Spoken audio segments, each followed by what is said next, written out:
The 48th floor of Hawthorne Financial Tower smelled like cold air and ambition. It always did in January. The heating system never quite reached the executive suite, and Isabella Hawthorne preferred it that way. The chill kept people brief.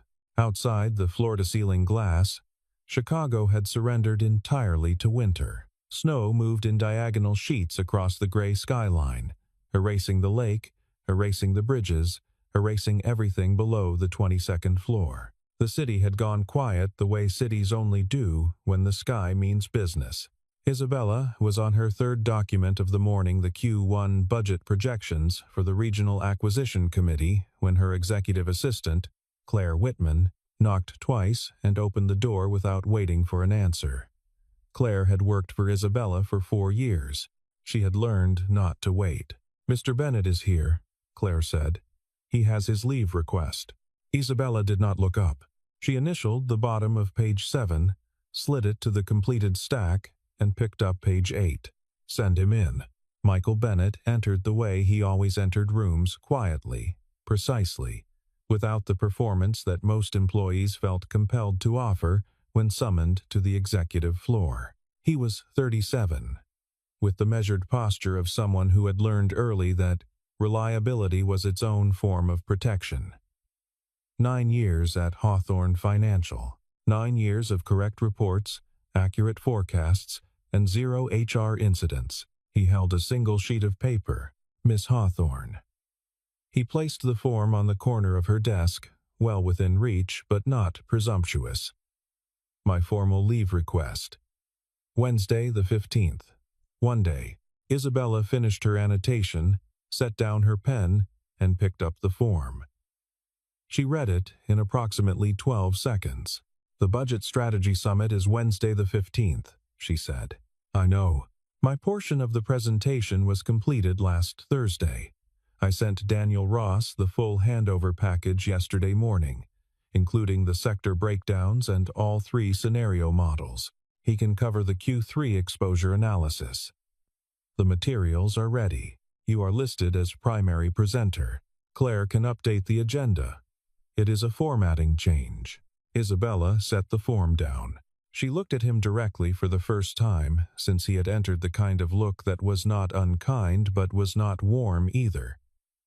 Evaluative. She looked at people the way she looked at balance sheets, for discrepancies. "Personal events do not override corporate obligations, Mr. Bennett. You know our policy." "I do," he said. "I also know that my 9-year performance record puts me in a position to request a single day off without it constituting negligence. The work is covered. The team is prepared. That is not the issue." "Then I would like to understand what the issue is." The room held the silence. Snow pressed against the glass. Somewhere on a lower floor, an elevator chimed. "The issue," Isabella said, "is precedent. If I approve this, every senior analyst on this floor files a personal day the next time they would prefer not to attend a summit." "Respectfully," Michael said, "that assumes every senior analyst has covered their responsibilities as completely as I have." Most of them have not. It was not said with heat. That was what made it land differently than an argument would have. He was simply stating a fact, the way he stated figures in a presentation with the quiet confidence of someone who had checked the numbers twice. Isabella picked up her pen. "Denied," she said. "If you are absent Wednesday, we will treat it as insubordination. Claire will document accordingly." Michael Bennett picked up his form from the desk. He folded it once, precisely, along the original crease. "Thank you for your time," he said. He walked out. The door clicked shut behind him. Outside the glass, the snow kept falling. The Red Line train south from the Loop ran slow that night, delays stacking up from ice on the tracks north of Fullerton. Michael stood in the aisle and watched the underground stations blink past. The platform lights smeared amber in the tunnel dark. His phone buzzed.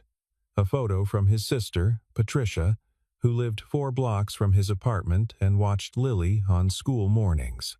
The photo showed a 9-year-old in a silver paper crown, standing on the kitchen table in her socks, one arm raised dramatically toward the ceiling light. The caption said, Rehearsal mode activated. She will not come down. Michael looked at the photo for a long time.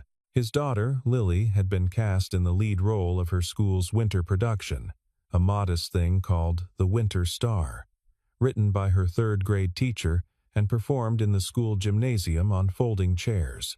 Lily had rehearsed her lines at the dinner table since November.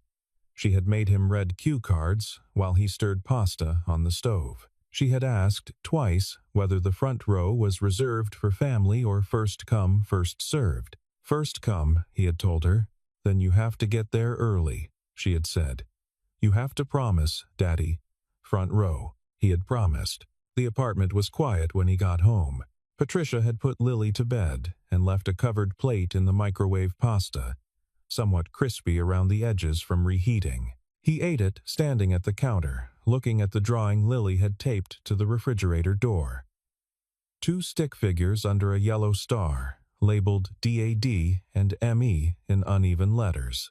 He called Patricia at 9:30. The leave was denied, he said. A silence. So what are you going to do? Patricia asked. He looked at the drawing on the refrigerator. The yellow star, the 2 figures under it, standing close. I am going to be in the front row, he said. The email from Claire Whitman arrived at 7:14 a.m. on Tuesday. Subject: Insubordination Final Notice.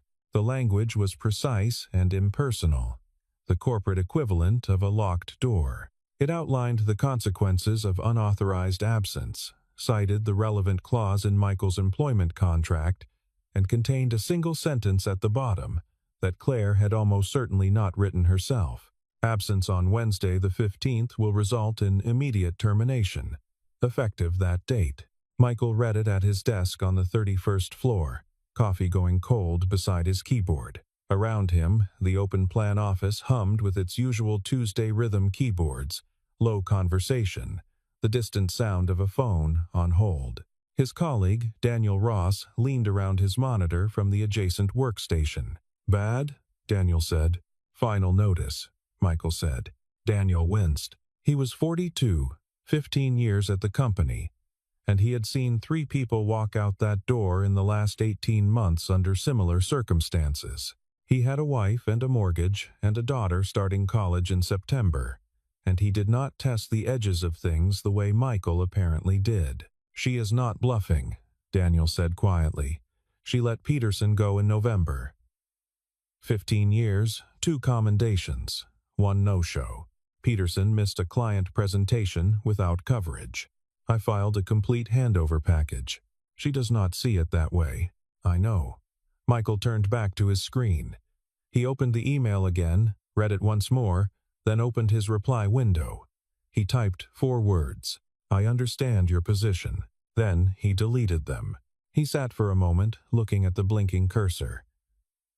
Through the office windows, the sky was white and pressureless snow building again, the second front of the week. He thought about Lily at rehearsal the previous Thursday, how she had stood in the gymnasium doorway in her silver crown and spotted him through the small window in the door, and the expression on her face, not surprise, but confirmation. He was there because he was supposed to be there, because it was simply true that he would be. He began typing again. The reply was 3 sentences long. I have submitted a complete and documented handover to Daniel Ross, including all materials required for the Budget Strategy Summit. I have fulfilled my professional obligations to the best of my ability. I will not be in attendance Wednesday. He read it twice. He sent it. Snow was still falling at 6 a.m. when Michael made Lily's breakfast. Oatmeal with brown sugar and a sliced banana, the way she had preferred it since she was 4. He packed her lunch, turkey sandwich, apple slices, 1 small square of dark chocolate, and helped her into her winter coat, which had gotten too short in the sleeves since October. He walked her the 2 blocks to Patricia's apartment, where his sister stood in the doorway with coffee, not saying anything, just looking at him with the expression she saved for moments she considered significant. Nervous? She asked. About what? About all of it. He kissed the top of Lily's silver-crowned head. She had insisted on wearing the paper crown to school. and her teacher had apparently already agreed to allow it. "I will be fine," he said. He went back to his apartment and changed into the good suit, the charcoal one he saved for client dinners, because he had decided, somewhere around 3 in the morning, that if this was the last day of his career at Hawthorne Financial, he would spend it appropriately dressed. His phone buzzed at 9:47 a.m. Claire Whitman. Not a call, a calendar notification. It had been removed. Michael Bennett Budget Summit presentation had been deleted from the company calendar, replaced 30 seconds later with Daniel Ross Budget Summit presentation. His phone buzzed again at 9:52. A text from Daniel. "She went straight to HR. They are processing termination paperwork now. I am sorry."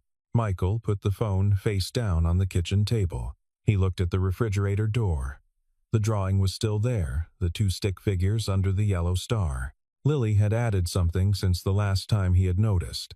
A row of small dots across the top of the page, which he understood, after a moment, were the audience. She had drawn an audience watching them. He put on his coat and went to the school. The gymnasium of Eastwood Elementary smelled like industrial floor wax and construction paper. Parents had been filling the folding chairs since 12:30, and by 1:50 the room was warm, with the particular compressed heat of 200 people in winter coats. Michael found a seat in the front row, left of center. He had arrived at 12:40. The stage was the gymnasium's low platform, dressed with blue fabric and construction paper snowflakes hanging on fishing line from the ceiling. A hand-painted backdrop showed a stylized winter landscape, a hill, a tree, a silver star suspended over both. The star was large, roughly cut from poster board and covered in aluminum foil that caught the overhead lights and threw small, bright points across the walls. Parents around him talked in low voices. A woman beside him showed photographs from a previous recital on her phone, angling the screen so her husband could see. 2 rows back, a father tried to get his toddler settled with a cracker. Ordinary, human noise, the sound of people who had arranged their days around an event that mattered to a child. At 2 o'clock precisely, the lights dimmed. A recorded piano melody began something simple, a few notes repeating. The gymnasium went quieter than Michael would have expected 200 people could manage. The curtain, which was a blue bedsheet on a rope, parted. Lily walked out.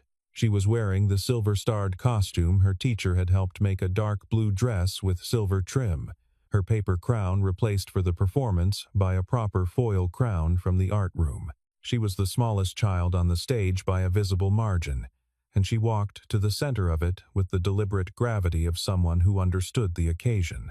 She said her first line to the back wall of the gymnasium, projecting the way her teacher had taught her, and her voice was clear and slightly too loud and absolutely certain of itself. Then she looked for him. He watched her eyes move across the front row, left to right, checking. The way she checked the refrigerator for his note when she woke up in the mornings, and then she found him. Her expression did not change into a smile. It changed into something quieter than that. Recognition. Confirmation. He was where he was supposed to be. She turned back to the stage and delivered the rest of her lines without looking at the audience again. She did not need to. She had already found what she came out looking for. He stayed for the entire performance. He applauded until his hands ached. After the curtain closed and the gymnasium lights came up, Lily sprinted off the stage and across the floor and hit him at full speed, and he caught her and held on. "You came," she said, face against his shoulder.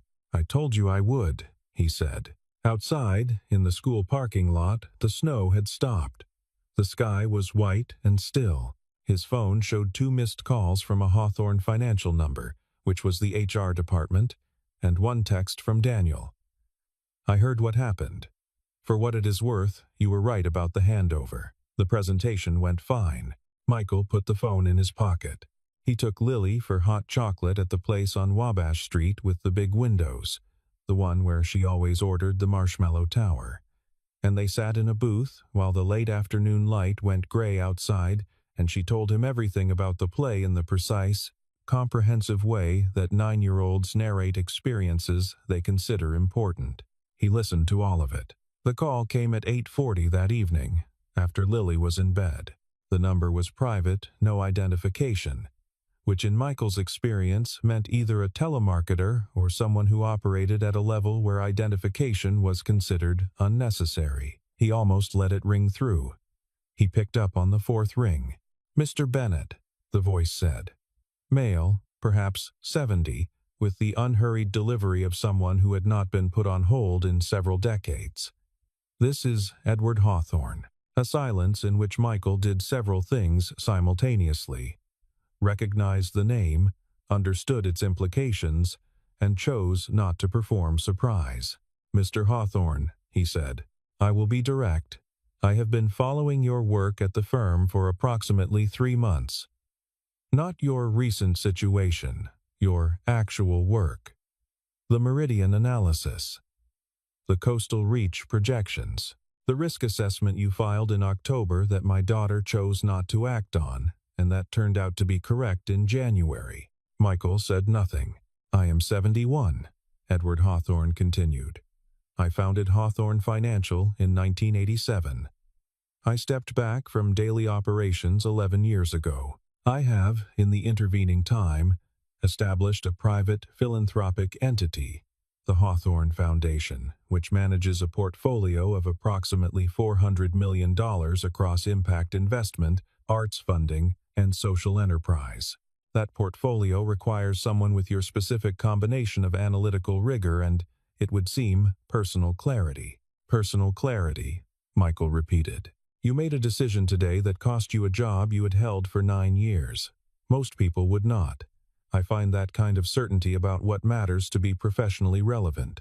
Outside the kitchen window, a snowplow ground past on the street below, its amber light sweeping across the ceiling. "What are you offering?" Michael asked. "Senior financial advisor to the foundation. Salary 30% above your previous compensation. Flexible scheduling, outcomes-based, not hours-based. Office in the Streeterville building, which is 12 minutes from your daughter's school by cab in ordinary traffic." He had clearly done his research. "I would want to review the foundation's current portfolio allocation before agreeing to anything," Michael said. "Of course." A brief pause that might have been satisfaction. "I will have the materials sent tomorrow. Take a few days." "Thank you," Michael said. "Do not thank me yet," Edward Hawthorne said. "Come look at what I am building. Then, decide." The call ended. Michael set the phone on the counter. He looked at the refrigerator door, at the drawing still taped there, the 2 stick figures under the yellow star, the row of dots that were the audience. He left the drawing where it was. Edward Hawthorne's private office was in a converted carriage house on his Lake Forest property. A high-ceilinged room with rough stone walls and bookshelves built from floor to joists, a fireplace with a working grate, and a desk that had clearly not been chosen for its visual impression. It was functional and scarred and too large for the room, which was how Edward Hawthorne appeared to prefer his things: substantial without flourish. Michael met him there on the following Monday, after 3 days reviewing portfolio documentation that the foundation's assistant had delivered to his apartment by courier Friday afternoon. Edward Hawthorne was shorter than Michael expected. Most powerful men were, with the kind of deliberate physical stillness that comes from spending decades in rooms where stillness is leverage. He shook Michael's hand once, firmly, and pointed to the chair across the desk. They talked for 2 hours. The foundation's portfolio was complicated in the way that honest complexity always was, not chaotic, but layered. Each allocation load-bearing in 2 or 3 different directions simultaneously. Michael had flagged 11 questions in his review notes. Edward answered 9 of them in the first 40 minutes without being prompted, simply because they were the right questions and he had been waiting for someone to ask them. Midway through the second hour, a brief quiet opened in the conversation. "Can I ask you something?" Michael said. "You can ask me anything," Edward said. "I may choose not to answer. Why did you start following my work 3 months ago?" Specifically, Edward looked at the fire for a moment. I had a conversation with my daughter last October, he said, about the direction of the firm. She made a decision I disagreed with, one of several, if I am being candid. Not the Meridian situation, something internal. The way she handled a personnel matter. He paused. It reminded me of decisions I made when I was building the company. Decisions I thought were correct at the time because they optimized the right variables. But optimization is not the same as good judgment. You can optimize a machine until it runs perfectly and produces something worthless. He turned back from the fire. I started looking at who on her floor was doing work that reflected actual judgment, not just accuracy. The kind of analyst who builds a model and then tells you what is wrong with it before you ask. He looked at Michael steadily. You. Consistently, Michael absorbed that.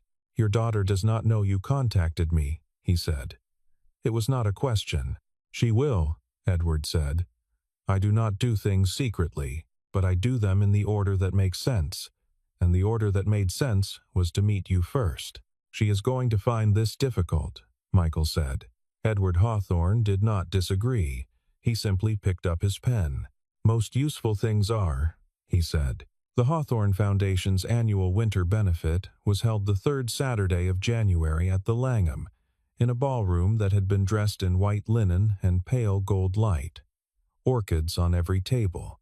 A string quartet in the far corner playing something that might have been Fauré. 600 people in formal wear moving through the kind of careful social choreography that comes from belonging to rooms like this one long enough to have absorbed its grammar. Michael wore the good suit again, a different one from Wednesday, the charcoal reserved for client dinners, having been retired in favor of a proper black tuxedo that Patricia had told him, with characteristic directness, was overdue. He stood beside Edward Hawthorne near the reception entrance, where the older man had positioned himself to greet the first wave of arrivals. Michael had spent the previous 3 weeks in near-daily meetings with the Foundation's team, and he had learned that Edward Hawthorne's strategic instinct was still exceptional, his institutional knowledge deep, and his patience with inefficiency absolute zero. They had found a rhythm. He also knew, because Edward had told him with the matter-of-factness of someone reporting a weather forecast, that Isabella would be at this event. She arrived at 8:15. Michael recognized her even before Edward's attention shifted. She moved through social spaces the way she moved through office floors, with the compact efficiency of someone who had no interest in being swept into the room's current. She was in a midnight blue dress that was expensive and understated, which he supposed was consistent. She saw her father first, the warmth in her expression, and there was warmth. Genuine warmth was something Michael had never seen in 11 floors of fluorescent office light. She kissed Edward's cheek and said something close to his ear.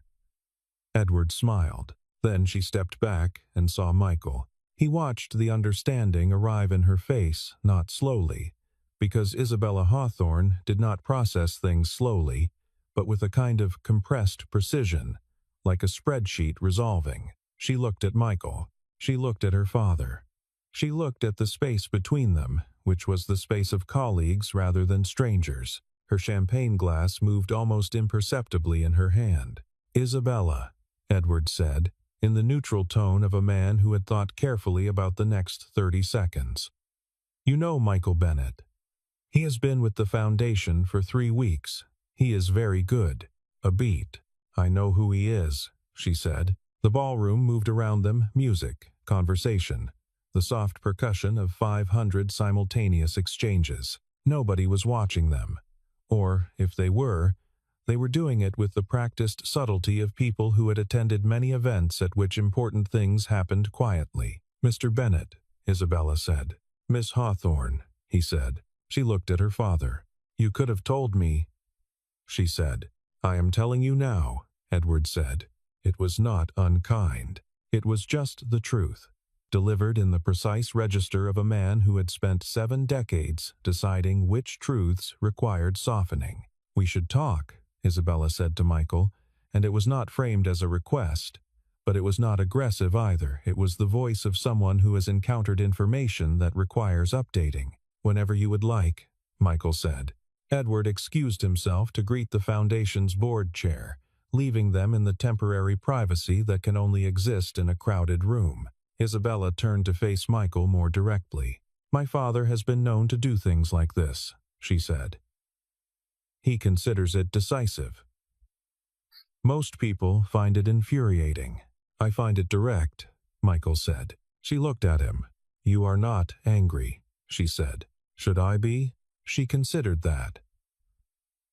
Around them, the party continued its careful motion. Oblivious. "I fired you," she said. "You did," he agreed. "For attending a school play. For missing a summit I had arranged full coverage for. The distinction matters to me, even if the practical outcome was the same." Another silence. In it, Michael noticed the thing he had not been able to see from the 31st floor. That Isabella Hawthorne was not, at her core, comfortable. She was competent and certain and highly capable of performing confidence. But underneath it, in the slight tension along her jaw, in the way her champagne glass had moved, there was something that had not been settled for a long time. "He mentioned something to you," she said. "About choices. About what he taught me." Michael said nothing. "He talks about that with new people," she said. "It is his version of context." She looked across the room toward her father, who was laughing with the board chair about something, his hand on the man's arm. "He is not wrong. He built something impressive and missed most of my childhood doing it. I understood that was the cost. I made it the model." "I know," Michael said. She looked back at him. "That is all you are going to say?" "It is enough, for now," he said. She almost smiled. It did not quite complete, but the movement was there, something at the edge of her expression that acknowledged, without performing, that this was not the conversation she had anticipated. "He is paying you well," she said. "He is. He told me the number. It was something of a statement." "Your father makes statements in numbers," Michael said. "It is probably genetic." That one landed. She looked at him, surprised, briefly, and then something that was less surprise and more reassessment. "Good night, Mr. Bennett," she said. "Good night," he said. She moved back into the party.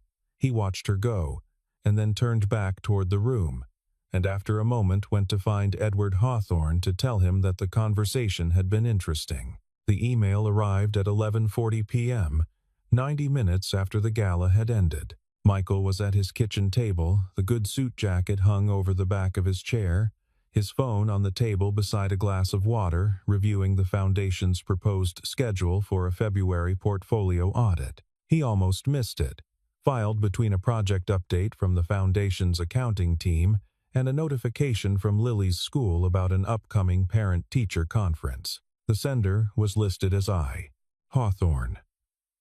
The subject line was blank. He opened it. There was no greeting.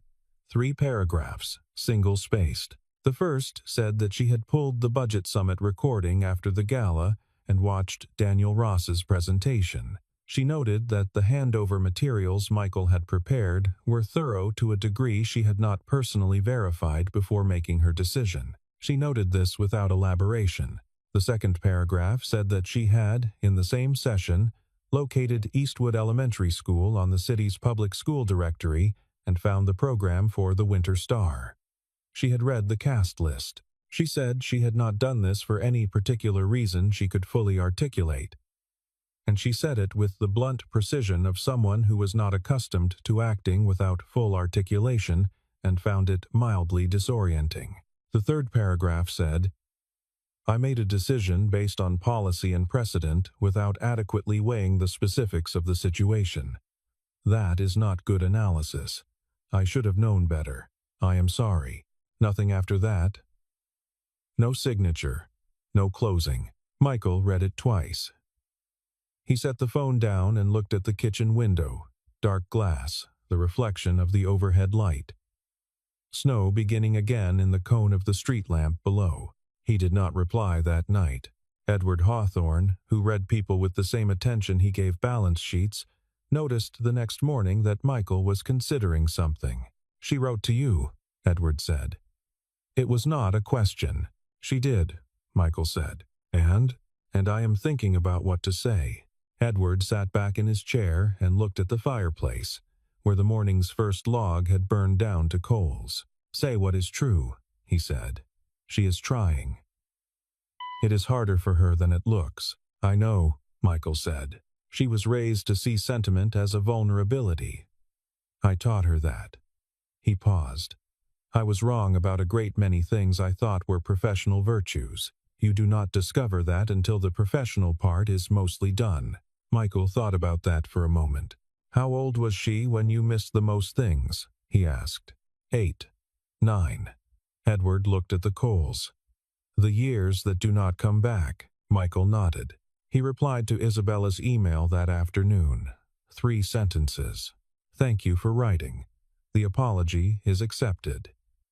If you would like to discuss the summit materials or anything else at some point, I am available." He kept it professional because that was the register she had written in, and because he understood, from the careful flatness of her 3 paragraphs, that she was extending something that did not come easily to her and deserved to be met with equivalent care rather than warmth she had not invited.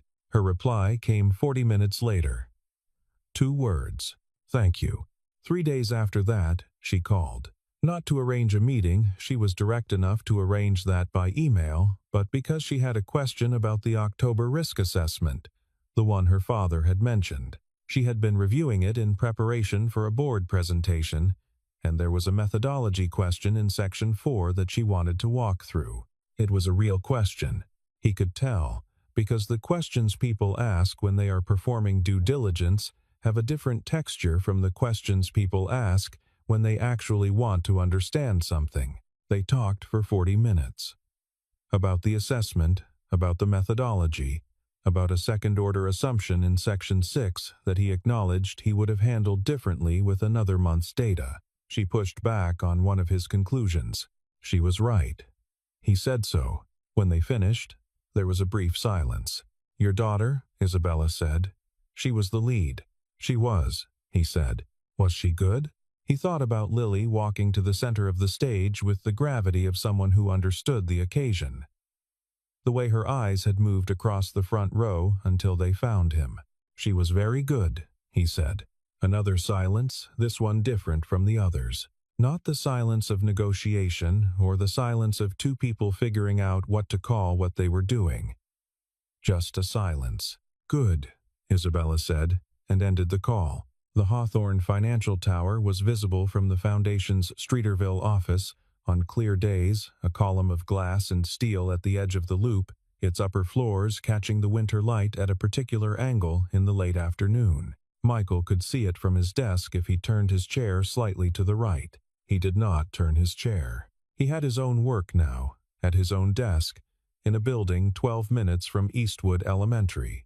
He had his morning walk with Lily to Patricia's apartment, his lunch with the Foundation's project team, his evenings free by 5:30 because outcomes-based meant he left when the work was done rather than when the clock permitted it. The flexible leave policy at Hawthorne Financial, a memo sent to all staff in late January, authored by Claire Whitman but signed by Isabella Hawthorne, was noted in an industry publication as a positive development in employee relations.